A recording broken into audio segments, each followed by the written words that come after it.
Can you flip a house with just £30,000? Is it possible? Yes, it is. However, there's a few things that you need to consider when looking to do something like this, and I'm going to break that down in this video.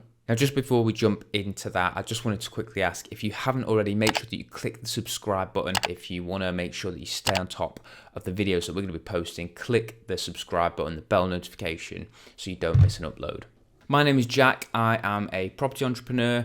I buy and sell houses. We trade, we flip, we refurb, but also run a property sourcing business where we support aspiring investors or already established investors to build their portfolio. So if you're interested in getting signed up to our mailing list where we send out amazing property deals, click the link in the description.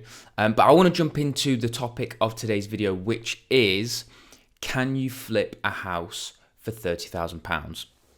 Now, what you've got to consider is a few different things.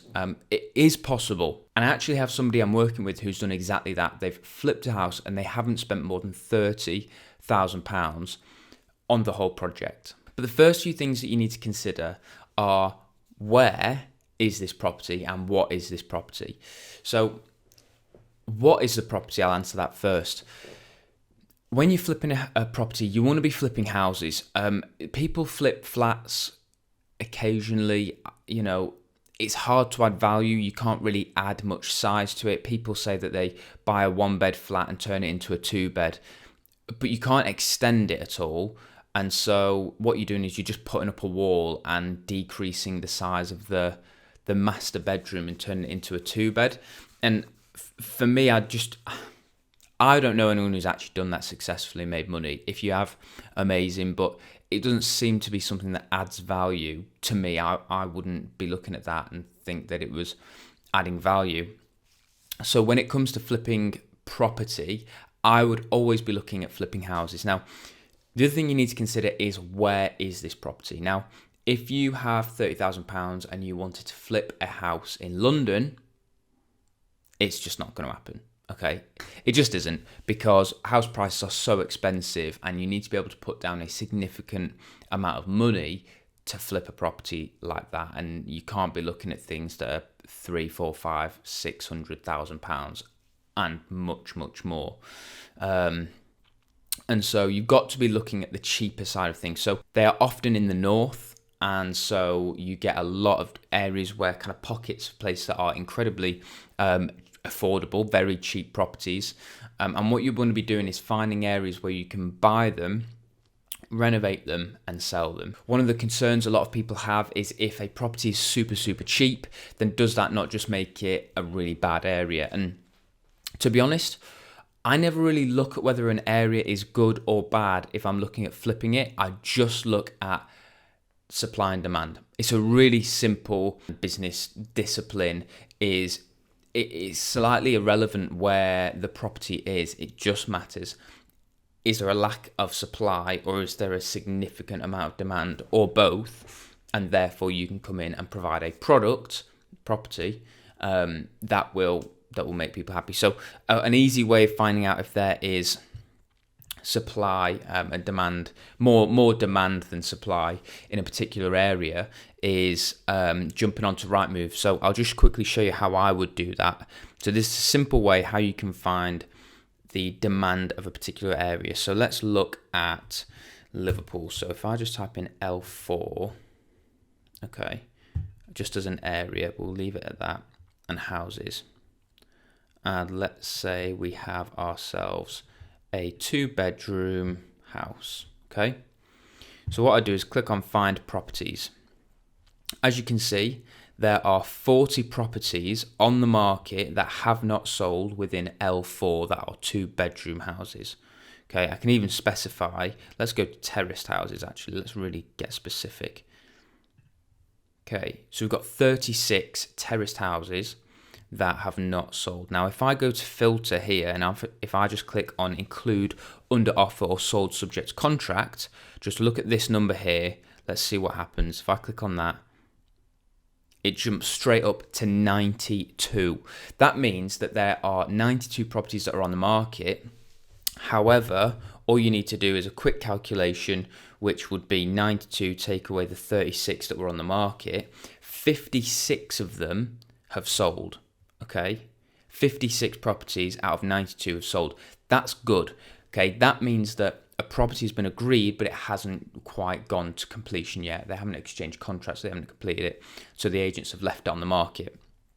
Now, that is a good number. If you get double, if you can find an area where the number of properties on the market and the number of properties that have sold, if it's kind of like half that amount, then that's good. Anything more than half is even better. So if you look at this, 56, divide it by the 90, 92? So that's 60 to 61%. 61% of properties that are on the market in that area are sold. So that's pretty good going in terms of finding out the demand for an area. So if you're looking for properties, L4 is a good location. But that's what I do when it comes to finding the demand, and that's something that you've got to consider and not get too caught up with when it comes to deciding where you're going to invest. It doesn't matter if it's a good area or a bad area. What matters is, are people buying houses? Okay, and that's a really quick, easy way to find out if there's going to be supply and demand in that area. Usually what I do is find the postcode that you are buying the property in, and I'd search the within a quarter mile, and then within a half mile, and then within a mile. And I'd just note down within that area how many are sold and how many versus how many are on the market. So those are things you need to consider. The other thing you need to consider is funding. Now, I have a little hack when it comes to funding, and I'll talk a little bit about it later on.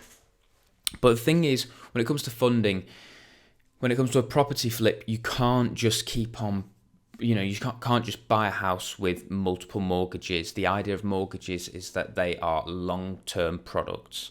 Okay, so if you're going to be buying and selling and flipping them commercially, and the whole point is that it's for a trading business, then it needs to be bought either cash or with a bridge. Okay, now really it needs to be bought cash, but the thing is, you can break it down into three ways. One, you buy it cash yourself. Now, with our £30,000 budget, that's going to be a little bit difficult because you'd need to find a house for 20 grand. So, I mean, it's possible. I know lots of people that bought houses for 20 grand. It might be a little bit tricky and you're quite limited on your options.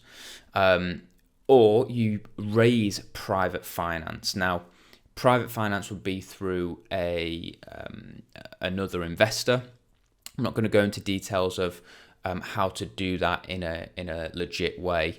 There's lots of different regulations around how to raise finance, and maybe I could touch on that in a different video. But ultimately, let's just assume you're using a simple loan agreement and somebody's getting a simple return on their money. So you can borrow £100,000 from somebody, promise them a 10% return on their money. Then after a year, you give them their £100,000 back plus £10,000 as their interest payment.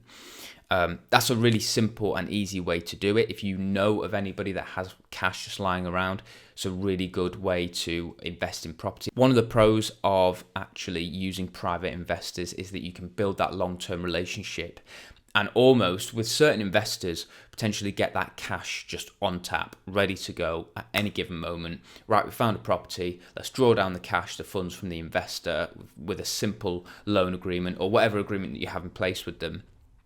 Let's draw the money down, draw the funds down, and then let's jump straight into it. Okay, that's one way you could do it, because you've got your £30,000. You could contribute towards the renovation, you could contribute towards the deposit, you could contribute towards the legals, or you could contribute towards nothing and the investor pays for all of it.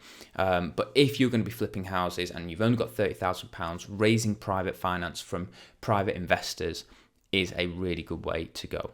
The con, I suppose, to raising private finance through private investors is that if you don't know anybody, and if you're not the kind of person to like go out there and secure funding from family, from friends, from other investors that you might know, or network with the right kind of people to get that kind of funding in place, it can be a little bit tricky if you're not wired that way. The other downside, I think, is that more and more as property becomes more popular, I'm noticing that investors are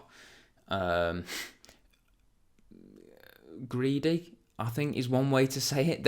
They've got very high expectations of what they are expecting as a return on their money. So what I would be, what I would consider a good return for somebody to be guaranteed an 8% return on their money, I think is good. I've been in contact with people who say, I want a 20% return on my money. And it's like, well, that means if you're giving me £100,000, I need to give you 120,000 at the end of the year. Now that means that, let's say you buy a house for 80k, just really rough round numbers. You buy a house for 80k, you spend 20 grand on it with the investor's 100,000. You then need to sell that for like 130, 140 for you to make 10, 20 grand. Okay. There's not many deals like that out there, to be honest. And so for an investor to want that much money, you've just got to, when it comes to private investors, you've just got to make sure you work with the right people who have realistic expectations of their return on their investment. What are they putting in? What's their risk appetite? And, how secure do they want it? And so on and so forth. There's loads of different things to factor in, but private investors is a good way to raise finance if you've got £30,000 and you're looking to flip a property. The other way to raise finance is through bridging finance. Now, I haven't spoken too much about this on my channel, and maybe I can do a video dedicated to just bridging finance. But I mean, bridging finance is short-term finance, and it kind of describes itself in its name.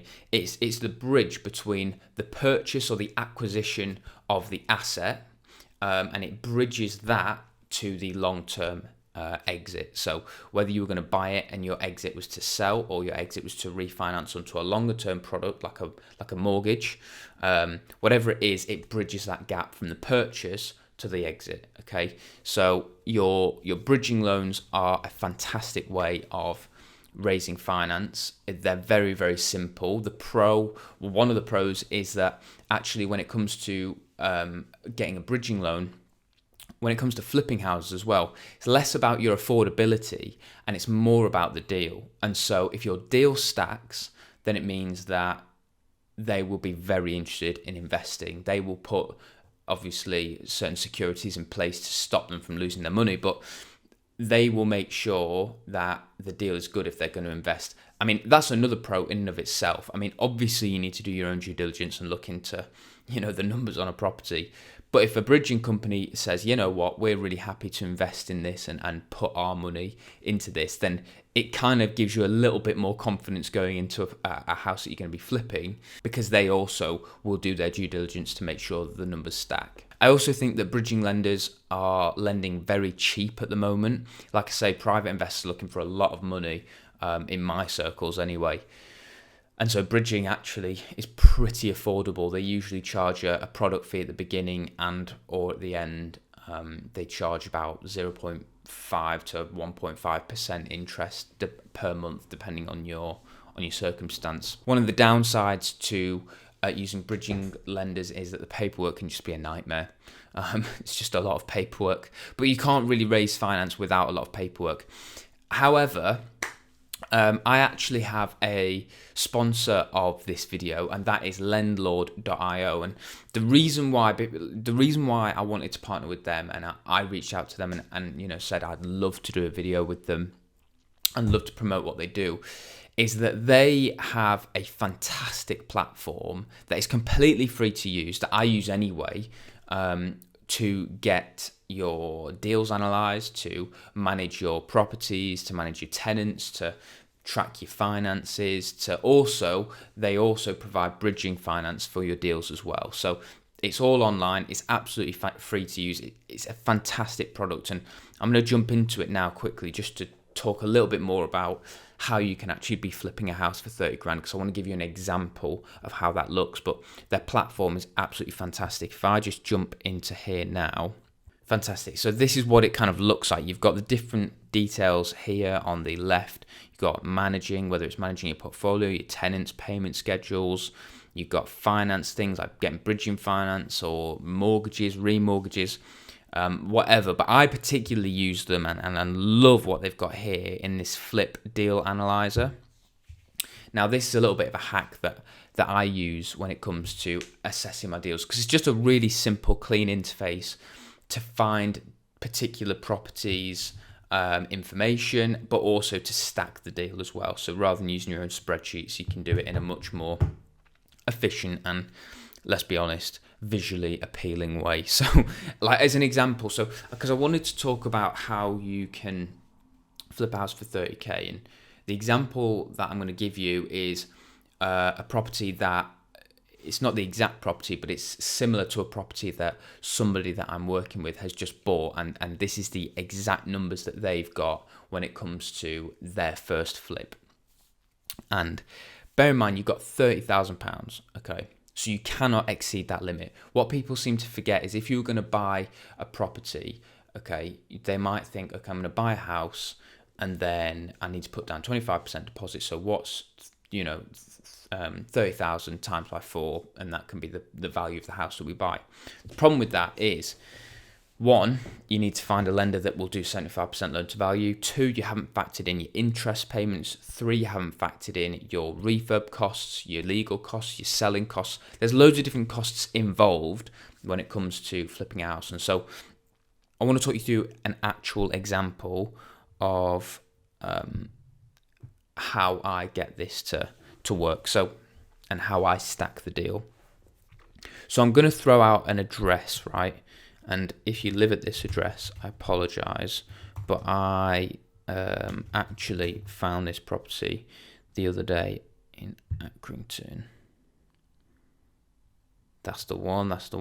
So what's cool about this is instantly, so I've pulled up the address, okay, I can make some notes here, but instantly I've got some property information that it's a mid-terraced house, that it's got an EPC rating of a D. I've got the internal square meterage, I've got the average yield in that area, the 5 years worth of growth. There's loads of information here that just gets pulled instantly from EPC registers, from land registry, from a bunch of different places, and it's just incredibly helpful to just have this pulled up straight away as soon as you put in the address. Now, what my friend has bought this house for, right, not this exact one again, but something similar, they bought it for £58,000, right, stamp duty automatically calculated. Now on the refurb they've spent £9,000, and then the closing costs, so this is like your legal fees and things, 1,500. So as a deal, it's pretty good. What they have as an investment, they've got a 30% investment, and they need an LTV of 70%, right? 70% loan to value. So straight away it calculates that's how much we need as a loan. That's what the interest is going to be. It's based off of that kind of interest rate. And then if I just jump onto here as well, the end value on this deal, right, is £90,000.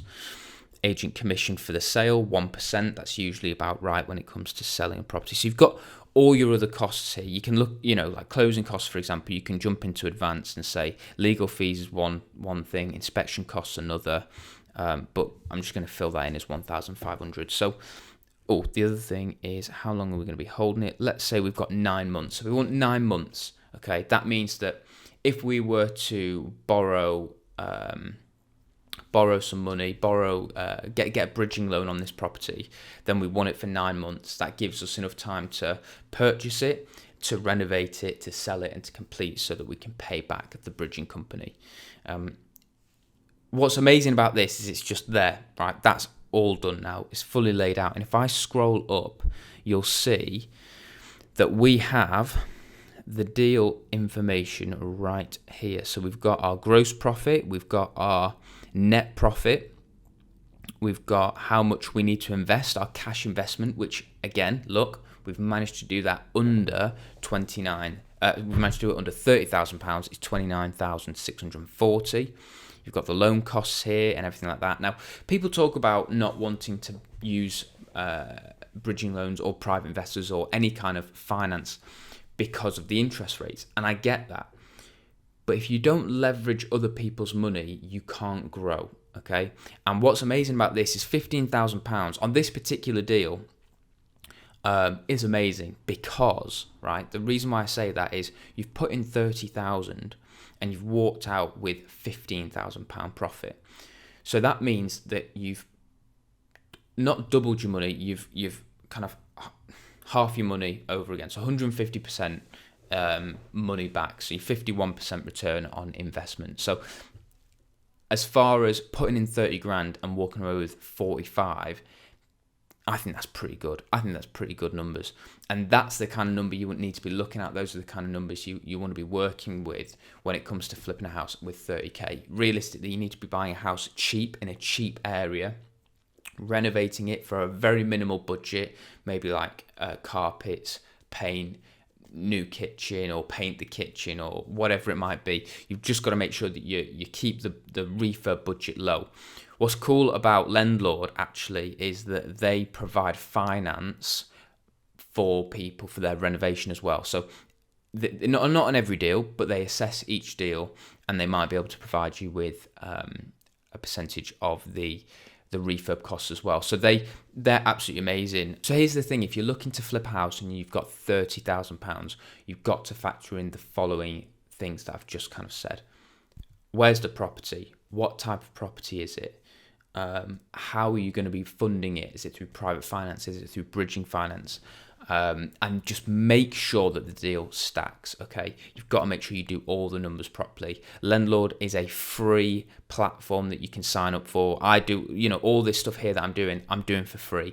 It doesn't cost a penny, okay? So it's completely free to use. So just feel free to sign up. I'm going to put the link in the description so that you can sign up to it. Helps you to analyze your deals incredibly easily, really smoothly, and it just makes the whole process a lot easier. You can also just click on this little button up here, finance this deal, and then it gives you a bit of an overview. And if I go and proceed there, it just then asks for a whole bunch of information, but honestly, that takes hardly any time whatsoever, and it's a super quick process, really smooth, and it means that you can then get your agreement in principle from them for a bridging loan. So it's a really good platform. I've loved using it, and that's why I wanted to promote them on this video.